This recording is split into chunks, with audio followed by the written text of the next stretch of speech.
નમસ્કાર, હું રાજ. આપ જોઈ રહ્યા છો સ્પાર્ક ટુડે ન્યૂઝ. ભાવનગર મહાનગરપાલિકાની ગંભીર બેદરકારીનો એક ચોંકાવનારો કિસ્સો સામે આવ્યો છે. શહેરના મોતીબાગ ટાઉન હોલ નજીક કંડમ જાહેર કરેલા વાહનમાં મનપાના મહત્વપૂર્ણ દસ્તાવેજો મુકાયેલા હોવાના દ્રશ્યો સામે આવતા જ તંત્ર પર પ્રશ્નો ઊભા થઈ રહ્યા છે. મળતી માહિતી મુજબ આઈસીડીએસ વિભાગના કંડમ વાહનમાં રોડ, ટેક્સ, ટાઉન પ્લાનિંગ સહિત વિવિધ વિભાગોની અત્યંત મહત્વની ફાઇલો બેદરકારીપૂર્વક મૂકવામાં આવી હતી. સોશિયલ મીડિયામાં વાયરલ થયેલા વિડીયોમાં આ ફાઇલો સ્પષ્ટ રીતે જોવા મળતા દસ્તાવેજોની સુરક્ષા અંગે ગંભીર ચિંતા વ્યક્ત થઈ રહી છે. મહત્વપૂર્ણ દસ્તાવેજો ભંગાર જેવી હાલતમાં મળતા મનપાના જવાબદાર અધિકારીઓની કામગીરી પર પણ સવાલો ઊભા થઈ રહ્યા છે. આવા દસ્તાવેજો જો ખોવાઈ જાય અથવા ગેરવપરાશ થાય તો નાગરિકોને નુકસાન થવાની શક્યતા પણ નકારી શકાય તેમ નથી.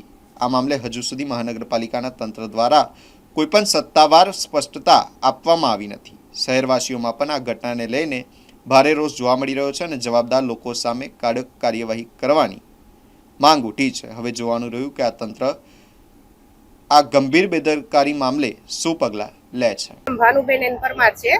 હું જનસંપર્ક અધિકારી છું, પ્લસ સ્ટોર સુપ્રિન્ટેન્ડન્ટનો ચાર્જ પણ મારી પાસે છે. સામાન્ય રીતે રદીપસ્તીના નિકાલ માટે અમે કલેક્ટરશ્રીના જે મંજૂરેલા ભાવોથી નિકાલ કરતા હોઈએ છીએ. છેલ્લે અમે 2023-24માં અમુક વિભાગો જેવા કે રોડ, હેલ્થ, એકાઉન્ટ વિભાગ, આ વિભાગોની પસ્તીનો નિકાલ કરેલો હતો. એ સિવાય અમારા સ્ટોર વિભાગ ક્યારે પણ કોઈ વિભાગ દ્વારા પસ્તી રદી છે કે એનો નિકાલ કરવાનો છે એવી કોઈ માહિતી આવેલી નથી. તો હાલ જે અહીંયા પસ્તી દેખાઈ રહી છે એ કયા વિભાગની છે, કોની છે, કઈ રીતે અહીંયા આવી, એના વિશે અત્યારે કશી માહિતી છે નહીં. દેખાય છે તો કોર્પોરેશનના જુદા જુદા વિભાગોના રજીસ્ટર, ફાઇલો જેવું, પરંતુ એ કોના દ્વારા અહીંયા મૂકી દેવામાં આવ્યું છે એની અમને કશી માહિતી નથી. પ્લાનિંગ વિભાગની, રોડ વિભાગની તમામ ફાઇલો અહીંયા કચરાની હાલતમાં જોવા મળી છે. કોના દ્વારા નાખવામાં આવ્યું છે, કોણ એના વિશે અમને કશી માહિતી. મહાનગરપાલિકાની બેદરકારી કહી શકાય. આ રીતે મૂકી શકાય કે ન મૂકી શકાય? આ રીતે અહીંયા કઈ રીતે આવ્યું એ જ ખબર મૂકી શકાય કે ન મૂકી શકાય. પડી છે કઈ જગ્યાએ? અત્યારે હાલ તમે જગ્યા કઈ છે પડી છે? હાલ આ જગ્યા મોતીબાગ ટાઉન હોલ પાસે, અને એ જગ્યા પર એક જીપ પડી છે તેમાં છે, તો એ જગ્યાએ આવી હોય તો ન મૂકી શકાય કે મૂકી શકાય? ન મૂકી શકાય. પસ્તી આ રીતે મૂકવાની જ ન હોય. વસ્તી છે કે દસ્તાવેજ છે બધા જૂના વર્ષોનો રેકોર્ડ હોય એવું એને સ્થિતિ જોતા જણાય છે. બાકી મેં એને ફિઝિકલી જોઈ પણ નથી, જસ્ટ ફોટો જોયા અને હું અહીંયા આવી છું. બાકી એના વિશે મને કશી માહિતી નથી. બેન, આના વિશે કોઈ તપાસ થશે કે કાયદેસર કાર્યવાહી થશે? હવે એ તો હવે અમે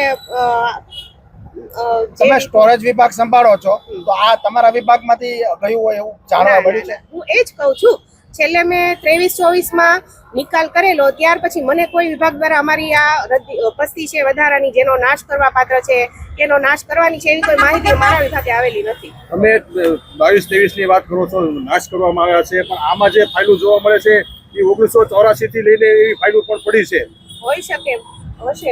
અને દોસ્તો ખરી, મેં આ ફાઇલને ફક્ત ફોટામાં જોયું છે, એમાં શું છે મને માહિતી નથી, એને ક્યાંથી આવ્યા એની પણ મને માહિતી નથી. હાલ સ્ટોર વિભાગ વસ્તુ કોઈ વિભાગની એવી ડિમાન્ડ આવી હોય કે ભાઈ અમારે રેકર્ડ નાશ કરવાનું છે, તેનો નાશ કરી દે, એવું કોઈ મારી પાસે છે નહીં. આ મહાનગરપાલિકાની છે કે કોઈની બીજાની? આઈડિયા નથી. આ નાશ કઈ રીતે કરવાનો હોય છે, એનો કઈ રીતે નિકાલ કરવાનો હોય છે? નાશ કરવા માટે મેં અગાઉ જ કીધું કે ભાઈ રદીપસ્તીના જિલ્લા વાઇઝ જિલ્લા કલેક્ટર દ્વારા દર વર્ષે પસ્તીના નિકાલ માટેના ભાવો નક્કી થતા હોય છે. એના આધારે જ સરકારી મુદ્રણાલય સિવાયની તમામ ગવર્મેન્ટ કચેરીઓ પસ્તીનો નિકાલ કરતા હોય છે, નાશ કરવા પાત્ર રેકર્ડનો નિકાલ કરતા હોય છે. બહુ જ આશ્ચર્યજનક વાત કહી શકાય, કેટલી મોટી ગંભીર બેદરકારી કહી શકાય કે અહીંયા અધિકારીઓ જે એસ્ટેટ વિભાગના છે એને પણ ખ્યાલ નથી કે આ ફાઇલો અહીંયા કઈ રીતે આવ્યા. કંડમ જીપની અંદર પોટલાના પોટલા ડબ્બા ભરી અને ફાઇલો આવી ગઈ છે, તો કેવડી મોટી બેદરકારી કહી શકાય. આવા અત્યારે જે ચૂંટણીનો માહોલ છે ત્યારે મહાનગરપાલિકાના કર્મચારીઓ દ્વારા જ આ વસ્તુ આચરવામાં આવી હોય એ ફાઇનલ છે.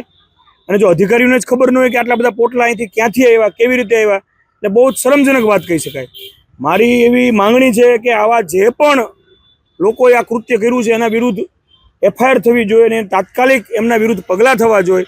કારણ કે એક ગંભીર બાબત કહી શકાય, ઓરિજિનલ ફાઇલું છે બધી, કોઈ ઝેરોક્સું કે ડમી નથી કાગળ, એટલે એના વિરુદ્ધ તાત્કાલિક કાર્યવાહી કરવી જોઈએ એવી જ મારી માંગણી છે. આવા બે જવાબદાર અધિકારી સામે પગલાં લેવાવા જોઈએ લાલબા વાત કરીએ તો આ ક્યારથી પડી ખબર નથી પણ આ રોડ છે તે ડીડીઓ કચેરી અને મહાનગરપાલિકા આવવા જવાનો રસ્તો છે છતાં હજી કોઈ અધિકારી આવ્યા નથી શું કહે? બહુ મોટી ગંભીર બેદરકારી કહી શકાય.